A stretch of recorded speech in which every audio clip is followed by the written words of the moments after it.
Hi, I'm Julia Jack. I'm the Chief Marketing Officer at Mercury. I've been here almost 2 years now. By the time of the summit in June, it will be 2 years. And obviously, Chief Marketing Officer can encompass quite a lot of different things depending on the organization. So for me here, it means I look after all of mass market segments, so strategy and channels for residential, small commercial and solar. And also within my team, I have analytics and insights, product marketing, and of course, brand and communications. So our mission at Mercury is energy freedom. Freedom for individuals and for New Zealand as a country. And we think about examples like the electrification of transport. So freedom for fossil fuels from an individual point of view, from having to pay the prices of petrol. From a country point of view, freedom from those environmental impacts and from that dependence on foreign oil. So my job is to bring that mission of energy freedom to life for everyone as individuals by showing them those really tangible examples of how wonderful renewable electricity can be.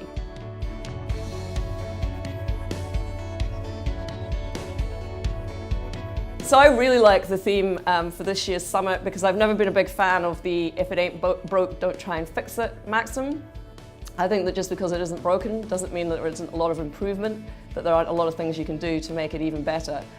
We've just been through a big rebrand here at Mercury, which of course is always a big challenge and potentially a big risk for a company.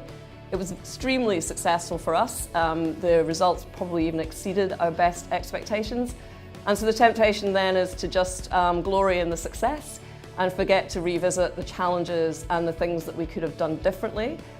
Both in terms of the execution and most importantly in terms of the process that we went through. So I am really excited to actually revisit some of those things and think about what wasn't broken, but what could definitely have been done better and done differently. So it's hard to talk about the opportunities for brand, or maybe it's just me, and not almost make them sound more like challenges. But I think for me there are 3 key opportunities, and particularly thinking about my brand and my category. I think there's definitely an opportunity to do more branding and less marketing. Increasingly I see more short-term campaigns, more focus on offers. I think digital channels have kind of encouraged that a little bit.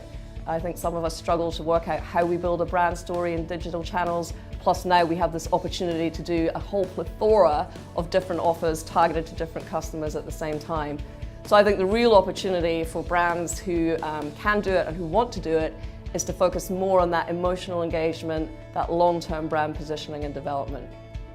And kind of related to that, I think there's a real opportunity to create content and assets rather than campaigns. I still feel like we sometimes create a TV campaign, or we create a billboard, or we create some digital banners, rather than thinking about creating the content and the assets and the stories that we can then use over multiple channels. And the third opportunity, I think, is to really define the customers that we want, whether it's the customers we want to acquire or the customers we want to keep. And that really is what unlocks the data opportunity. Everyone knows that data and the amount of information we have on our customers now is a huge opportunity, but we tend to turn it into a challenge by swimming in the sea of data and not really understanding what we should be focusing on. I think defining up front the customers that we want will help us really cut through that and understand what data and insights we should be looking at. So I think the challenges that brands will need to overcome going forward are basically the same challenges that we've always had. They're just getting exponentially more challenging. Differentiation will continue to be a massive challenge for us in increasingly cluttered markets and channels. How do we get the right share of voice and say something that's unique? I think the ongoing battle about delivering short-term results versus building a long-term brand positioning will continue to be a challenge, again, in those very cluttered markets and channels. I think an increasing challenge is still getting ahead of the emerging technology, understanding what that means and how we can use it to get that advantage, so thinking about things like AI. And similarly, related to that, how do we cut through all the hype and the noise and the hundreds of emails we all get in our inbox every week promising to introduce us to the latest and greatest marketing engagement platform or the top 10 ways to optimize our data. How do we cut through all that and focus on the things that are really going to shift the dial for us And importantly, how do we then measure what's really having the biggest impact for us and being most effective? And then finally, customer expectations, always increasing, always have been, always increasing.